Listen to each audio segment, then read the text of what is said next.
Čau, sveiki! Es šodien gribu pastāstīt par to, kas ir zīmolspēle. Kas notiek zīmolspēlē, kāpēc zīmolspēle ir vajadzīga. Tātad pastāstīšu par zīmolspēli. Pirmā kārtā vispār, kāpēc zīmolspēle radās? Zīmolspēle radās kā ļoti loģisks īstenībā turpinājums tam, kad es sāku konsultēt individuāli solo mazos uzņēmumus par to, kā veidot zīmolu un komunikāciju. Un es sapratu, ka ir jautājumi un idejas, kas atkārtojas. Ir lietas, kas mūs visus vieno, kur mēs visi īsti nesaprotam, kā lāgā darīt, un tie jautājumi atkārtojas. Un es sapratu, ka tajā brīdī, kad šie jautājumi ir daudz atkārtojušies, lai man nebūtu katru reizi jāstāsta, kas tad tas īsti ir, bet mēs varētu ķerties uzreiz jau pie lietas, radās šis te koncepts par zīmolu spēli, ka es šos te aktuālākos jautājumus piefiksēšu un viņus salikšu ietverā, kas saucās zīmolu spēle. Un zīmolu spēles ietvers balstās uz to, kā vispār es redzu zīmolu, kā viņu veido. Un zīmolu veido 3 daļas. Pirmā vienmēr ir stratēģija. Stratēģija. Bez stratēģijas vispār nekas nesākās. Tāpēc visi tie, kas domā, ka zīmols sākas no vizuālās identitātes, nē, es jūs vēlos aicināt domāt savādāk, padomāt vispirms par stratēģisko pusi, par to, kāpēc, kādas ir manas vērtības, kas tad ir mans klients, ko es viņam piedāvāšu, kāda būs mūsu komunikācija un saziņa, ko es pienesu kā cilvēks, kā zīmols, kā biznesa šim visam, un tikai pēc tam domāt par to, kā tas izskatās. Tāpēc pirmā lieta vienmēr ir vizuālā. Pirmā lieta vienmēr ir stratēģiskā. Stratēģiskā, kas atbild uz daudziem jautājumiem par tieši to procesu, kā tu to dari. Ir ārkārtīgi svarīgi kā, jo viena man ļoti mīļa sentence, teikums ir tieši tāds, ka tev nevis maksā par to, ko tu dari, bet par to, kā tu to dari. Un šī stratēģiskā tieši arī atbild uz šo jautājumu, kā. Tikai pēc tam otrā lieta, otrais solis ir šī te vizuālā valoda. Kā to, ko es esmu radījusi, to stratēģiju, kā es viņu ietērpu vizuāli, lai es varētu nodot šo ziņu tālāk cilvēkiem. Jo caur vizuālo valodu mēs tulkojam. Tie ir simboli, tie ir mūsu izvēlētie elementi, kā krāsas, grafiskais dizains, burti, caur kuriem mēs iztulkojam savu zīmola stratēģisko vēsti. Un trešā lieta, kas ir ārkārtīgi svarīga, jo ar absolūti kolosālu stratēģiju un brīnišķīgu dizainu, bet ja mums nav trešās lietas, kas ir komunikācija, arī zīmols nestrādā. Tāpēc trešā lieta vienmēr ir komunikācija, kā tad es par savu zīmolu varu izstāstīt.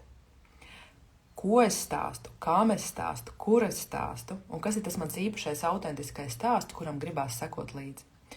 Un no šis arī ir pamats zīmola spēlē. Zīmola spēle ir sadalīta 5 blokos, kas attiecīgi atverās 5 dienu laikā, bet tieši ar nodomu, jo, lai tu varētu par katru tēmu kārtīgāk arī padomāt, lai ir laiks nosēsties informācijai, mazliet iedod sev laiku, un 5 dienu laikā tad viņas visas šīs tēmas atverās, un tu izēji secīgi visam cauri. Par tām tēmām es arī pastāstīšu pēc mirklīša, kas tur īsti ir iekšā. Nu, lūk, un tāpēc, lai nebūtu šī atžgārnā pieeja zīmolam caur aizmuguras durvīm, lai nebūtu šīs situācijas, kas nereti gadās, ka pie manis atnāk un saka, Klau, man ir uztaisīta vizuāla identitāte, bet es viņu nejūtu, tas nav par mani.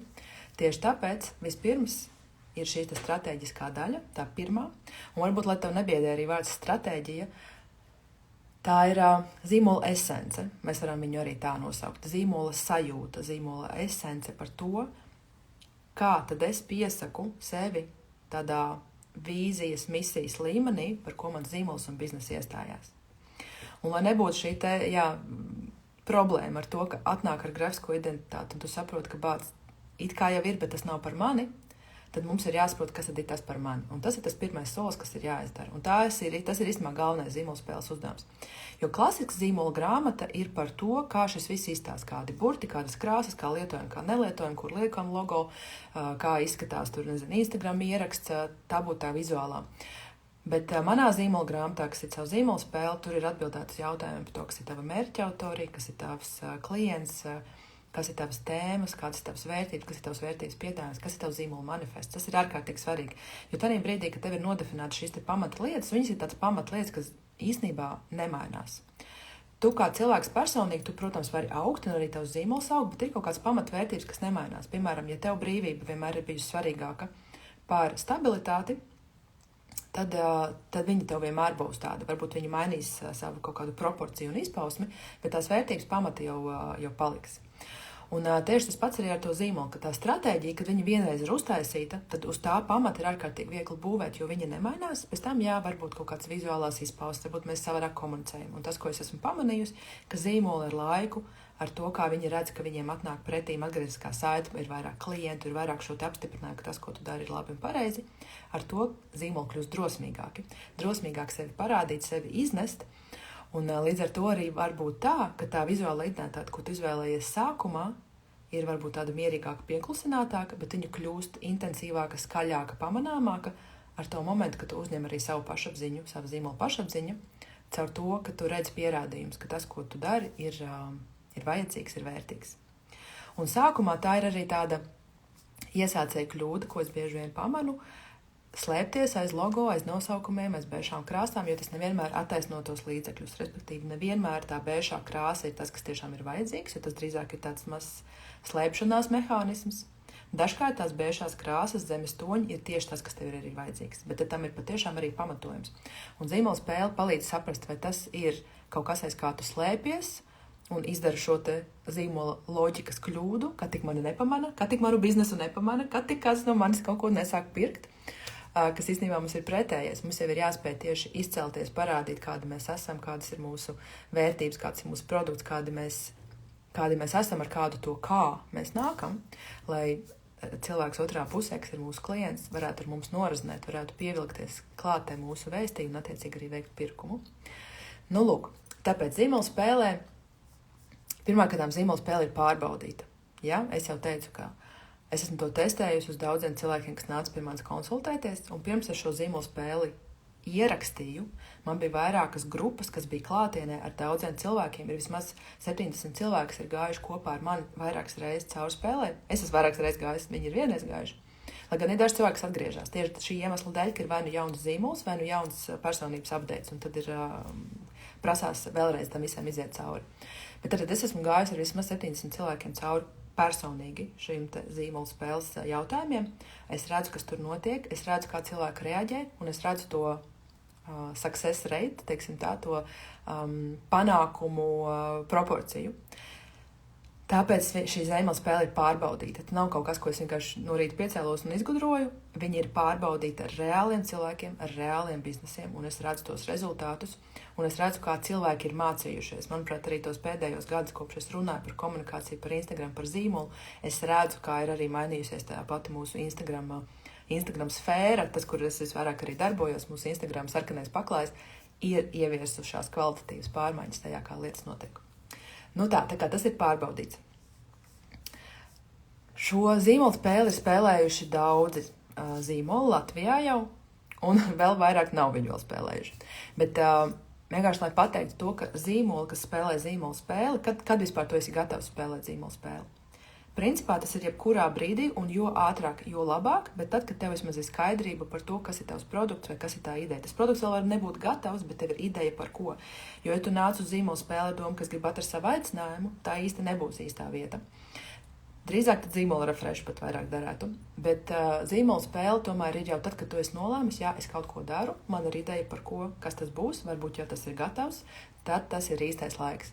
Bet var arī būt, ka tu jau esi biznesā vairākus gadus, un tu saproti, ka līdz šim tas ir kaut kā stihiski gājis, kaut kādu savu intuīciju un sajūtu, tagad es gribu to savilkt kopā. Un kas bieži vien pierādās, ka tā intuīcija ir bijusi gana spēcīga un stipra, lai vestu tevi tajā virzienā, kurā ir jāiet, bet zīmola spēle vienmēr iedod to vajadzīgo rāmi. Tas ir kā salikt attiecīgās lietas attiecīgajās kastītēs, tas iedod tomēr skaidrību un rīcības brīvību un salikt punktus uz i. Jā, es nojautu, ka tur kaut kas ir, bet vai kur man te ir apstiprinājums, es tagad saprotu, kāpēc es to daru. Un jā, zīmola spēle gājuši daudzi zīmoli Latvijā, pazīstami, Instagramā zināmi, gan iesācēji, gan tādi jau, kas ir vairākus gadus biznesā. Nu, lūk. Kāpēc vispār par zīmolu ir jādomā? Pirmkārt, tu izveido šo te stratēģisko pieeju savam zīmolam, kas uzreiz paredz, ka mēs ejam autentisko ceļu. Un es esmu pilnīgi pārliecināta, ka autentisks zīmols var daudz tālāk tikt, viņš var kļūt iemīļots, viņam var biznesā vairāk veikties. Pat nevis var, viņam veicas vairāk. Viņam sanāk labāk, jo caur šo te autentisko vēsti, pirmkārt, tev pašai ir vieglāk strādāt ar šo zīmolu, jo tev ir skaidrs, par ko ir runa. Tev ir viegli darboties ar šiem zīmola instrumentiem. Tas ir autentisks, tu vari iznest stāstu, un cilvēkus tas interesē. Cilvēkus interesē dzīvi, autentiski, interesanti stāsti par zīmoliem. Svarīgi ir arī tas, ka zīmols, kurš ir pamanīts, var arī nopelnīt vairāk. Tā ir tīra matemātika. Es tevi biežāk redzu, es tevi saprotu, man patīk tavas vērtības, tas mani uzrunā, es redzu, ar ko tu sadarbojies, es redzu, kāds ir tavs universums, man tas patīk, es balsoju ar savu maciņu. Jo pirkums notiek tad, kad ir uzticība. Ja es tev uzticos, es no tevis nopērku. Un zīmola izveide pati par sevi ir šī uzticības veidošana, jo tad, kad tu izveido zīmolu, viņu nofiksē, tā ir tava reputācija, ko tu esi uzlikusi uz papīra, un tu viņu parādi ārā. Tad šī tava reputācija, tas tēls, ar ko tad es šeit esmu atnācis. Un caur zīmolu spēli tu pie tā arī vari tikt ļoti, ļoti labi klāt. Tavs zīmols kļūst redzamāks, pamanāmāks, interesantāks, un attiecīgi caur to arī tev labāk veicas biznesā. Jo tā ir arī, diemžēl, gribu laust ilūzijas, īpaši iesācējiem bieži vien ir tā sajūta, ka tagad sākšu, ielikšu pirmo ierakstu, un būs kaut kādi vienkārši neadekvāti rezultāti uzreiz. Diemžēl tas tā nenotiek. Un bieži vien ir vajadzīgi mēneši, gadi, lai vispār ieskrietos, lai par tevi uzzinātu, un vēl pēc kaut kādiem gadiem būs joprojām cilvēks par tevi pirmoreiz uzzinās. Tad jautājums, kādā stāvoklī tu esi, kad viņi par tevi uzzina? Vai tas ir kaut kas, ar ko es vēlos asociēties, vai tas ir kaut kas, kas man neinteresē. Un tad, attiecīgi, ja tu vēlēsi savu zīmolu uztvert nopietni, lai tā klienta arī tevi uztver nopietni, bet nopietni tādā ziņā ne jau obligāti nopietni, amen, bet nopietni, ka vēlas ar tevi sadarboties. Kad viņi redz, ka tur pretīm ir kaut kas, kuram ir vērts uzticēties. Tad šeit tas zīmols arī ļoti, ļoti nāk talkā. Un tu esi uz radara, es tevi ieraugu, es tevi uzticos, man patīk, kā tas izstāsta, man patīk, ko tu piedāvā, es redzu, kā tu komunicē, es redzu, kas ir tavs produkts, kādas ir tavas vērtības.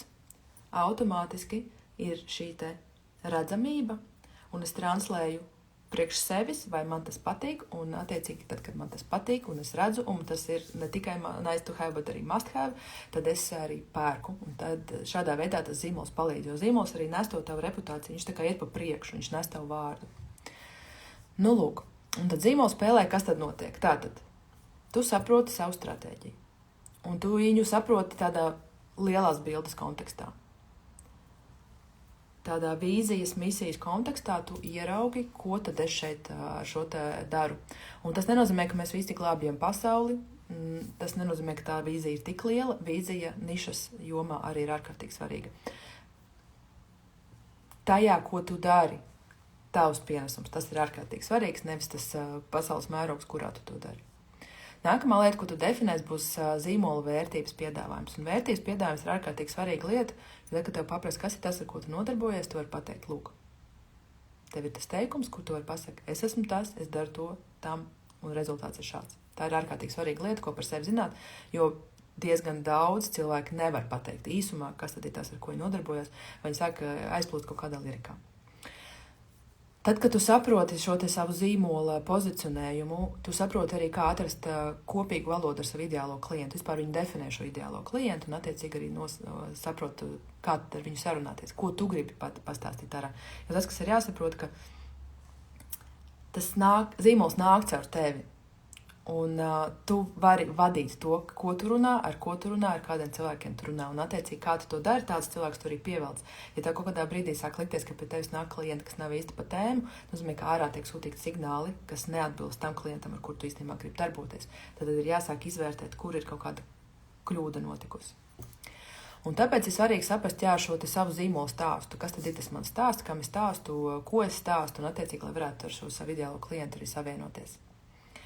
Tad, protams, tu definēsi savu vizuālo valodu, vizuālo tēlu. Mēs šeit neiesim tādā dizaineru dziļumā, bet tu zināsi precīzi, kādā virzienā doties Un tad, kad tev vajadzēs sadarboties ar kādu dizaineru, tu viņam varēsi pateikt. Jo tas, kas notiek, kad tu saki, uztais man logo, tad tas dizainers ir atstāts ar tādu atvērtu failu, kurā varētu būt 300 dažādi logo. Bet, ja tu atnāc un pasaki, lūk, šis ir tas stils, kas man patīk, un tas ir tavs individuālais stils, ko tu esi izvēlējies, tad dizainerim ir pilnīgi skaidrs, kurā virzienā. Viņš nevis šauj pat vienkārši nekurieni, bet viņam ir skaidrs, ka, teiksim, šī stila ietvaros, tev piedāvāšu 3 variantus, un mēs noteikti atradīsim, un uzreiz būs daudz produktīvāks darbs.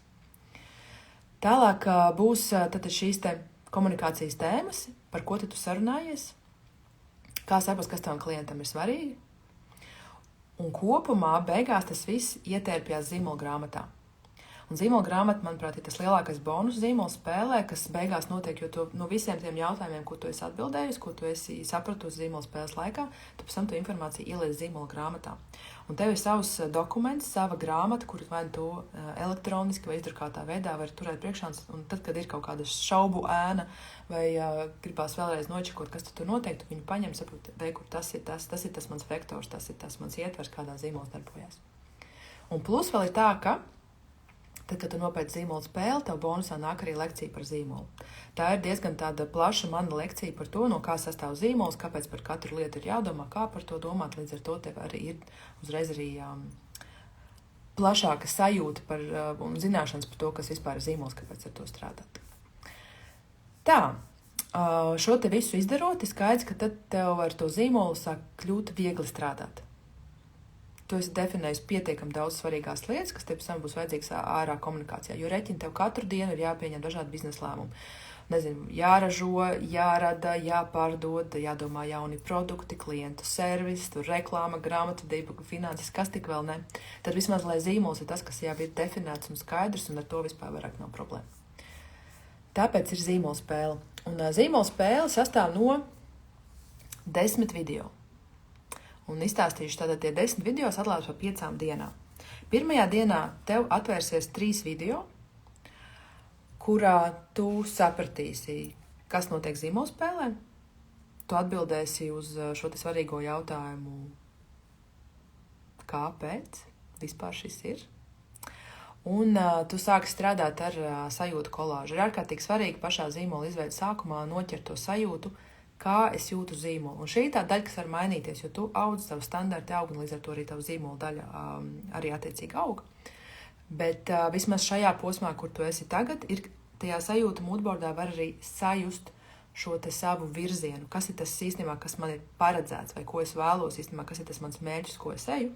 Un atskatoties uz saviem moodboardiem, sajūtu kolāžām pēdējo 5 gadu laikā, diezgan tā sajūta ir bijusi precīza. Es viņu neesmu spējusi iznest, varbūt 5 gadus atpakaļ, bet šobrīd jau vairāk tam tuvojos. Tā kā es tiešām iekšēji ticu, ka katrs cilvēks par savu zīmolu biznesu zina jau diezgan daudz jau sākotnēji. Mēs nevienmēr ļaujam noticēt šai sajūtai un idejai, bet īstenībā tas vektors jau mums ir tieši tāpēc, ka taisa šīs sajūtu kolāžas, vienmēr iesaku necenzēt sevi. Ir sajūta, ka vajag šo bildi, pat ja tu tā nejūties, šobrīd tas nav tavs kaut kāds standarts vai sapratnes līmenis, nekas, tu tik un tā liec iekšā, jo tas kaut ko ļoti vērtīgu pastāsta par to, kas ir tava ambīcija. Otrajā dienā atverās lekcija par zīmolu vērtībām, mērķautoriju un zīmolu vērtības piedāvājums. Tās ir 3, sapcīt, tie visi video, kas ir zīmola spēlē, viņi ir īsi. Viņi ir tiešām apmēram 5 līdz 10 minūtes gari vidēji, jo mana vērtība ir, ka arī sarežģītas lietas var pastāstīt ātri, un mums nav vajadzīgas stundas, lai kaut kādu konceptu izstāstītu. Laiks ir tik, cik ir dienas laikā, un lai šī zīmola spēle tev dotu vairāk nekā atņemtu laiku, tad ir iedots diezgan īsi koncentrēti. Svarīgākā informācija, svarīgākais uzdevums, un tad tu darbojies. Un tā izpilde var aizņemt 5 līdz 30 minūtes, varbūt kaut kas ilgāk, jo ir lietas, kuras vienkārši tev prasīs ilgāku laiku. Tāpēc tu teorētiski vari izspēlēt zīmola spēli 5 dienās, bet ir uzdevumi, kuriem tu gribēsi pasēdēt ilgāku laiku, kaut vai 24 stundas tam veltīt. Piemēram, tāda sajūta kolāžas veidošanai. Tātad tā ir otrā diena. Trešajā dienā ir viens uzdevums, viena lieta, kas ir vizuālā identitāte. Tur ir gana daudz lietas, ko darīt. Tur ir gan daudz lietas, ko precīzi salikt un noformatēt tajā, kā tu vēlēsi, tāpēc tam ir atsevišķi viena diena. Un 4. dienā ir tēma par zīmola komunikāciju. Zīmola komunikācija un vienlaicīgi arī manifests. Jo manifests ir tāds diezgan liels rakstu darbs, ko es iesaku arī izdarīt, atbildot uz konkrētu formulu, kas ir, lai izveidot šo zīmola manifestu, kurā tu vari tā no sirds izrakstīt, kāpēc tas šis top, kam tu tici pasaulē, lai tu darītu savu biznesu tieši tādā veidā, kā tu to dari. Un pēdējā noslēdzošajā dienā tu tiec pie zīmola grāmatas. Ir konkrēti sagatava zīmola grāmatai, tā jau ir gatava, tu viņu paņem, viņa ir divos dažādos formātos, atkarībā, kurš tev labāk patīk, vai horizontāls vai vertikāls, un tu veido zīmola grāmatu. Un ir atsevišķi video, kurš tev izved cauri šim procesam, kā to zīmola grāmatu izveidot. Un tici man, pilnīgi mierīgi tu tiec ar šo uzdevumu galā pati. Lielākā daļa klientu brīnišķīgi, ļoti skaisti tiek galā ar savām zīmola grāmatām un var viņas sakārtot, jo es uzskatu, ka uzņēmējs ir ļoti radošs. Un šī te radošā izpausme arī ar vizuālo to arī pierāda. Ļoti labi tiek galā ar zīmola grāmatām. Nu tā, ir daudz arī atsauksmes ļoti labas par zīmola grāmatu, par to, kā tas ir strādājis, vai kur, piemēram, ir viena atsauksme tāda. Godīgi sakot, nebija gaidījusi tik vērtīgu rezultātu, bet visu saliekot vienu vietu ir tik saprotami, kas, kur un kāpēc. Bez tam kolāžu likšana ļoti izkristalizē to, kā produktu vēlos redzēt un nodot tālāk. Ja sākotnēji domāju iet tādu saprotamu bēšo taku, tad šobrīd ir skaidrs, ka šis būs cits stāsts. Tāpēc šodien aplausi no manas puses. Tā ir viena atsauksme. Nākamā atsauksme ir šāda. Sveika, gribēju padalīties par to, kā man iet ar zīmolspēli. Kur es biju ātrāk? Bet, ok, es zinu, ka viss notiek īstajā laikā, jo agrāk es nebiju tam gatava un kompetenti profesionāli. Bet šīs lietas ir vienkārši bomba un must have, bet tiem, kas tik tiešām ir gatavi strādāt un būvēt nopietnas lietas. Ja tev ir ambīcijas, neizlaid šo sadaļu. Nereāli aiztaupa aplausienus un laiku. Un tad ir arī tās lietas, ar ko cilvēki mēdz saskarties. Lūk, piemēram, iestrēgu pie mērķa autorijas uz vairākām dienām. Kamēr tas nebija jāuzliek uz papīra, likās vienkāršāk, bet, kad to izdara, tas uzreiz iedod tik daudz skaidrības un resursu. Un tam es absolūti piekrītu. Man tieši tagad arī bija zīmola grupā tēma par mērķa autoriju, un tur ir vesela liste ar jautājumiem, uz kuriem atbildēt.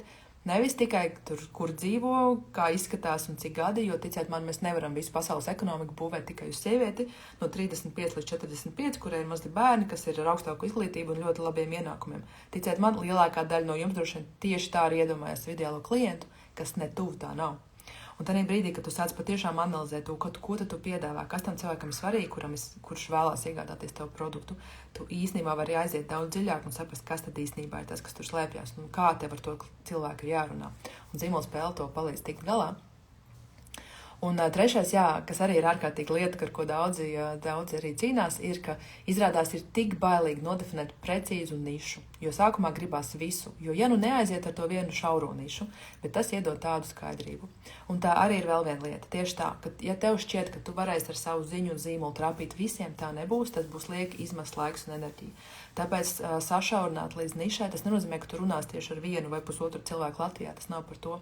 Niša tev palīdz iedot skaidru meseģu, jo tas arī ir tas, kur, ja tu sāc just, kad pie tevis nāk cilvēki, kas nav pa tēmu, vai ar kuriem tu īstenībā negribi sadarboties, tad tu saproti, ka tu esi palaidus pa plašu to ziņu, vai noformulējusi to mērķa ziņu tādu, ka pievalkās cilvēki, ar kuriem īstenībā tu nebija sākotnēji plānojis strādāt. Un šī niša, viņa palīdz saprast, ar ko tad es strādāšu, kādu tieši konkrētu lietu es risināšu, kādu to produktu un pakalpojumus var piedāvāt tieši konkrētajā dzīves stilā vai dzīves posmā, tieši šobrīd tur tā niša arī ir. Ir tā, ka, ja tu izspēlē zīmola spēli, un tu saproti, ka vispār nekas nav bijis pa tēmu, tad 30 dienu laikā ir arī naudas atgriešanas garantija. Manā pieredzē tas nekad vēl nav noticis, jo, ja tu ej cauri sistemātiski visiem uzdevumiem, tu dabū ļoti daudz atbildes, un nevienā brīdī tev nešķiet, ka tu neesi dabūjusi to, kas tev ir bijis vajadzīgs tieši, lai noformulētu savu zīmolu.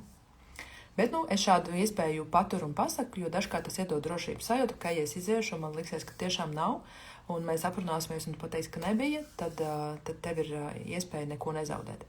Bet es saku, manā pieredzē šo 5-6 gadu laikā nekas tāds nekad vēl nav bijis. Tātad, kam šī spēles dara? Tad gan iesācējiem, jo ātrāk, jo labāk, gan arī tiem, kas jau kādu laiku darbojās, tas nekas kaut kādā brīdī vienkārši noformulēt šo. Ja tev jau ir esošs zīmols, pilnīgi mierīgi, tu vienkārši viņu nokalibrēsi. Šo zīmolu spēli tu vari nopirkt, tad viņi man atrodas Thinkific platformā, ko var atrast caur manu mājaslapu vai Instagramā. Pie bio ir visas saites, un var nopirkt uzreiz ar rēķinu, respektīvi ar karti, un ja tev ir vajadzīgs savādāks rēķins nekā piedāvā Thinkific platforma, tad, protams, ka tev tiks sagatavots arī rēķins, tu vienkārši atsūtīsi vēstuli e-pastā par to, ka tas ir nepieciešams. Tāpēc tu vari pilnīgi mierīgi pirkt kā juridiska persona. Ja? Šis ir kā mācības, tad to tu vari arī smuki grāmatvedībā ielikt iekšā. Nu, lūk, tas ir par zīmolu spēli. Tātad, zīmolu spēle, 3 svarīgās lietas, stratēģija, vizuālais komunikācija, un par katru no šīm lietām ir padziļināti. Un tie ir 10 dažādi video ar uzdevumiem, kuriem secīgi ejot cauri, tu nonāks līdz savai zīmolu grāmatai, zīmolu sajūtai. Jautājumi atverās 5 dienas secīgi, tad 5 dienu laikā tu vari izdarīt. Manā pieredzē ir tikai viens cilvēks, kurš ir zīmola grāmatu pabeidzis 6. dienā. Nu, tā, ka tiešām visu izdarīs un uzreiz arī uztaisīs zīmola grāmatu.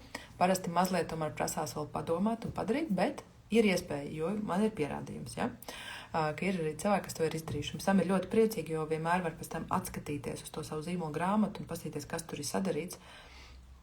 Kas tad ir tās fiksācijas, un kas ir arī interesanti un labi, kāpēc pievērsties vispār šādiem kursiem vai tai pašai zīmola spēlei, jo tu saproti, ok, es šobrīd sev dodu, es tev uzdāvinu šo laiku, šīs 5 dienas, kurās es domāšu par savu zīmolu.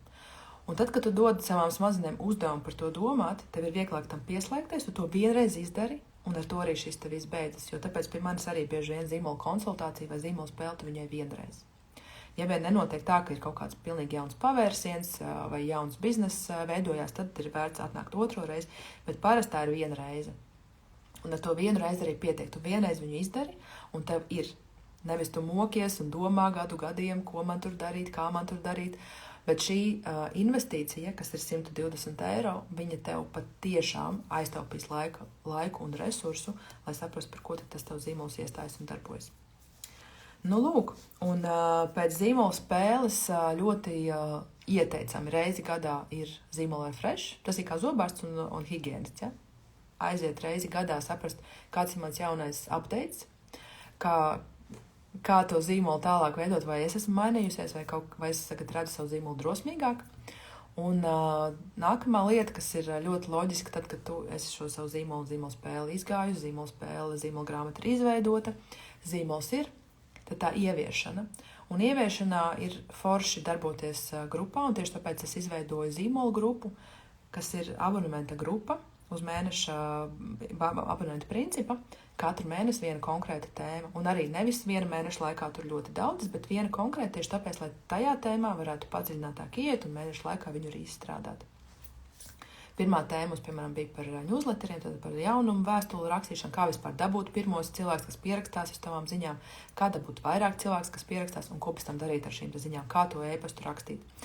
Jo manā pieredzē ir tā, ka manus e-pastus var vaļā, man ir ļoti labs atvēršanas reids, man ir 40 līdz 60%, kas skaitās ļoti daudz un ļoti labi. Līdz ar to, ko tad es tādu daru, lai tā tas notiktu. Un otrā tēma, bija par šo te nišu, par mērķa autoriju, kā darboties, un nākamā tēma būs par komunikāciju. Kā tad mans zīmols sarunājās? Respektīvi, tā ir tāda grupa, kas tevi atbalsta un pabalsta ikdienā ar konkrētu tēmu, ar to, ka es esmu klāt, es redzu, kas ar tevi notiek un varu atbildēt uz tavu individuālo jautājumu. Jo tas ir kā noklausīties podkāstu. Noklausies podkāstu par kaut ko, bet tu nevari uzdot atgriezenisko saiti, iedot vai uzdot jautājumu. Tad zīmola grupā šī iespēja ir, ka tu vari pēc tam man arī pajautāt, kā tas attiecās uz mani. Jo mēs varam pateikt visas pasaules gudrības, bet jautājums jau ir tajā, kā tas attiecās uz mani. Un tas ir vēl viens padoms par to, kā arī runāt ar savu klientu, kā pārdot savu produktu, padomā, kā tas, ko tu piedāvā, attiecās nevis uz tevi, bet kāds attiecās uz tavu klientu, kādu problēmu tas risina, kāds ir tas must have, kāpēc tam cilvēkam tieši šobrīd tas ir vajadzīgs, kā viņa dzīves stils, dzīvesveids un vispār dzīves gājums nosaka to, ka viņam ir šobrīd vajadzīgs tavs produkts. Nu, lūk, un tātad zīmola spēle, zīmola grupa, manas konsultācijas, mans Instagrams, tas tieši par to arī viss ir, lai tu saprastu, kā par sevi pastāstīt, kas tu vispār esi, kas ir tas otrs cilvēks pretējā pusē, kas saņem tavas ziņas, kā ar viņu runāt valodā, ko viņš saprot, kā nodot to tavu vēstījumu. Jo mana tomēr stingra pārliecība ir, ka zīmols nāk caur tevi personīgi, biznesa caur tevi nāk, tad caur tevi rodas, un tev ir taisnība. Tev ir taisnība par to, kas caur tevi rodas un nāk. Un noņemot nost visu lieko, kaut kādus tur blokus, aizspriedumus un kautrību par to, ko tu dari, šeit nāk zīmolspēle talkā, lai paceltu to tavu līmeni un standartu, kā tu sevi prezentē, kā tu savu zīmolu prezentē. Un tad tu vari daudz skaidrāk aiznest savu ziņu, būt redzams, pamanāms, mīlēts zīmols, un šāds zīmols palīdz tavam biznesam, jo viņš izdara daļu darba tavā vietā. Tāpēc ir vērts domāt par zīmolu. Nu tā, tas ir par zīmolu spēli. Es ceru, ka es spēju atbildēt uz lielāko daļu jautājumu, kā tas notiek, kāpēc tas ir vajadzīgs. Ja vēl kāds rodās, lūdzu droši pie šī video komentāros rakstīt un atbildēšu. Bet tad manā mājaslapā vai Instagram pie bio ir saite uz zīmolu spēles lapu, kurā var izlasīt vēl kārtīgi, kas tur ir iekšā, kāpēc tas ir vajadzīgs, kādas ir atsauksmes.